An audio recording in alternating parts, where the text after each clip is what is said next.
reka unyemerere nkubwire yuko igisirikare cy'u Burundi cyongeye kugusha ishyano mu gitondo cyo kuri uyu munsi hafi ya Fizi, muri iyi misozi miremire ya Fizi. Bagize gutya mu gitondo cyo kuri uyu munsi ngo bongera kwiyahura ku barwanyi b'intare za Sarambwe ngo bari bagambiriye kwigarurira cyangwa kwisubiza agace ka Rusenda, ariko ibyababayeho ngo ni ishyano.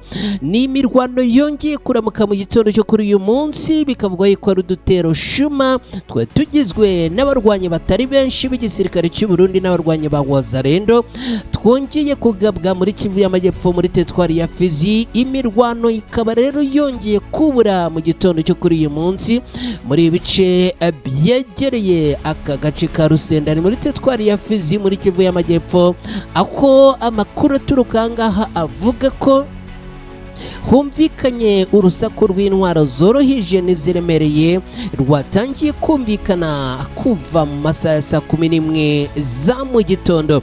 Nk'uko amakuru aturuka mu baturage bo muri aka gace abivuga, impande zihanganye zongeye guhangana mu bice biri hafi ya Rusenda.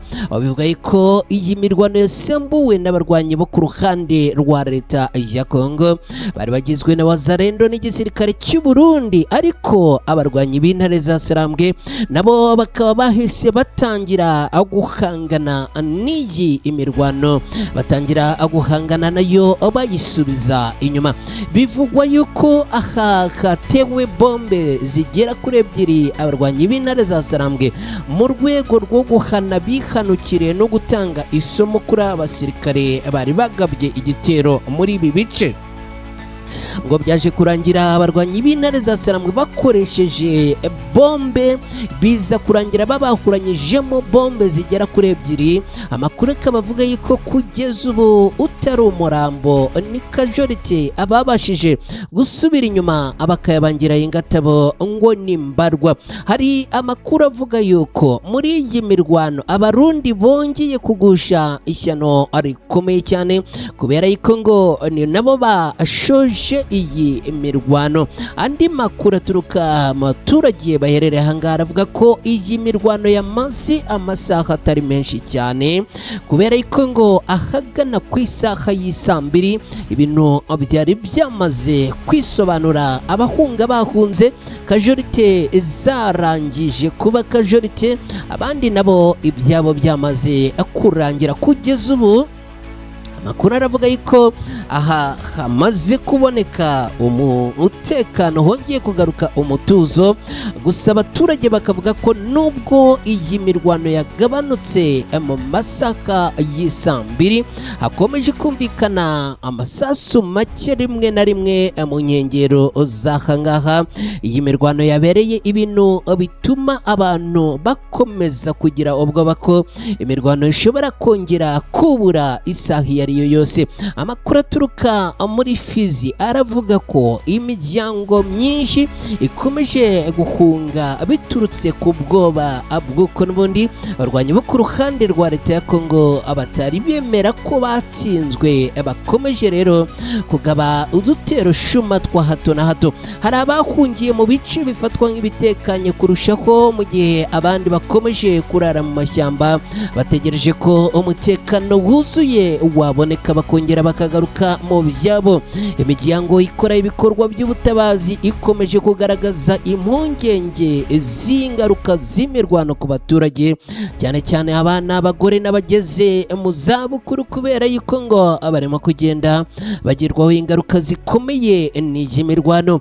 Imirwano ikomeje muri teritwari ya Fizi irerekana ko umutekano muri aka gace ugikomeje kuba mubi cyane. Mu bihe nk'ibi abarwanyi bo ku mpande zombi baba bakirimo kugenda ahondagurana, batari bemera ko batsinzwe bamwe, abandi nabo birumvikana baba batari bizera ko bamaze gutsinda 100%.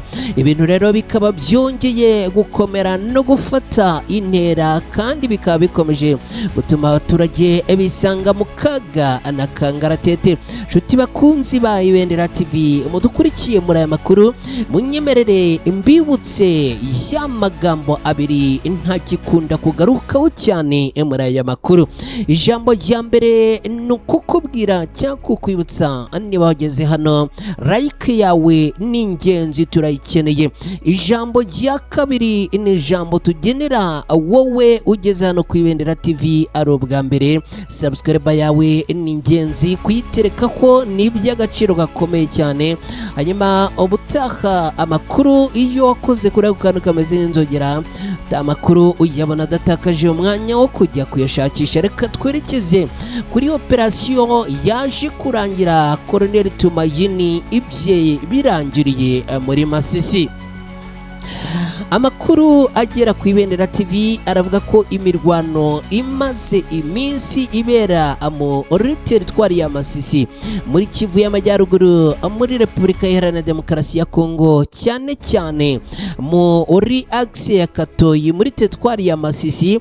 Amakuru avuga ko imirwano ikomeye yabereye mu bice bya Nkokwe muri Gasenyi na Mberwa neza byamaze kumenyekana yuko iyi mirwano yaje kurangira n'ubundi Colonel Tumaini wo ku ruhande rwa leta ya Kongo yivuganwe n'abarwanyi b'intare za Sarambwe. Amakuru aturuka mu baturage bakurikiranira hafi birimo kubera muri aka gace aravuga ko nyuma y'imirwano ikomeye hagati y'abarwanyi b'intare za Sarambwe n'ingabo zirwana ku ruhande rwa leta ya Kongo biturutse ku gitero gitunguranye kandi gikomeye abarwanyi b'intare za Sarambwe bagabye muri axe ya Katoyi muri bice bya Nkokwe. Ibi ngo byaje kurangira uyu mukoroneri wo ku ruhande rwa leta ya Kongo yivuganwe neza n'aba barwanyi b'intare za Sarambwe muri iki gitero. Muri aya makuru nyemerera nkubwire yuko bivugwa yuko uyu yaguye muri ambushi yapanzwe n'intare za Sarambwe, dore ko ari igitero cyagabwe imbumbe kandi mu bice bigera kuri bitatu. Ubwo nahangaha muri Nkokwe, muri Gasenyi ndetse na Mberwa, ako n'ubundi bivugwa yuko iyi mirwano ikomeye kandi iremereye yahitanye uyu mukoroneri yaba ari yabereye hafi neza ya Gatoyi, aho n'ubundi byaje kurangira abarwanyi b'intare za Sarambwe bamutwitse. Muri aya makuru rero unyemerere nkubwire yuko abatanze aya makuru bavuga ko uyu yishwe mu gihe imirwano yari ikomeje gukara ndetse no kongeza umurego mu bice bya Mberwa na Gasenyi. Kugeza ubu amakuru yamaze kujya ahagaragara aravuga ko uyu ibye byamaze kurangira. Abaturage bavuga ko imirwano yahitanye uyu mukoroneri yatangiye mu gitondo cya kare mu minsi ishize hagana ku wa gatanu, ahumvikanye n'ubundi amasasu y'intwaro ziremereye n'izoroheje mu bice byinshi bikikije iyi axe ya Katoyi. Bamwe mu baturage bavuga ko bahise bava mu ngo zabo bahungira mu bice batekereza ko bifite umutekano kurusha ahangaha. Byaje kugenda gute rero? Abarwanyi b'intare za Sarambwe baje guhangana bikomeye cyane n'abarwanyi bo ku ruhande rwa leta ya Kongo. Amakuru akavuga ko iyi mirwano usibye no kuba yaramaze amasaha menshi ariko kandi ngo yanamaze iminsi myinshi, kubera ko abivugwa yuko iyi mirwano ishobora kuba yarapororonje ikageza yemwe no ku munsi w'ejo ku cyumweru mu masaha ya mu gitondo, ndetse kandi ibikorwa byose ahangaha kuvuga ibikorwa by'ubuhinzi, ibikorwa by'ubucuruzi, ingendo za hato na hato, ibijyanye no kujya gusenga, ibi byose ngo byarahagaze, ubundi birareka isasu aba ari ryo arihana inkoyoyo. Imiryango ituye muri aka gace ikomeje kugaragaza impungenge z'uko imirwano ikomeje gukaza umurego, bikaba birimo gutuma abaturage bahora abahunga amashuri n'amavuriro, bigakora nabi ndetse n'ibindi bikorwa bijyanye n'ubukungu bikagenda bihagarara. Abakurikiranira hafi ibi ibibazo by'umutekano muri Masisi baravuga ko aka gace gakomeje kuba kamwe mu duce turimo imirwano ikunze kubura isaha iyo ari yose kandi ikunze guhanganisha impande zitandukanye. Kugeza ubu aya makuru ya Colonel Tumayini wamaze kuraswa n'abarwanyi b'intare za Sarambwe akaba rero yamaze kugera ahagaragara. Ikindi kandi bikaba bivugwa yuko uyu ngo yapfanye n'abandi basirikare batari bakeya ku ruhande rwa leta ya Kongo, nubwo kugeza ubu ngubu imibare y'abandi barasanwe n'uyu umukoroneri itari yashyirwa ahagaragara. Nshuti bakunzi ba Ibendera TV rero ngayo nguko byifashe hirya no hino, twerekeje ku musozo w'aya makuru. Mwakoze abantu mwadukurikiye, agize neza kubana natwe, hanyuma rero mwirirwe mugire umunsi mwiza.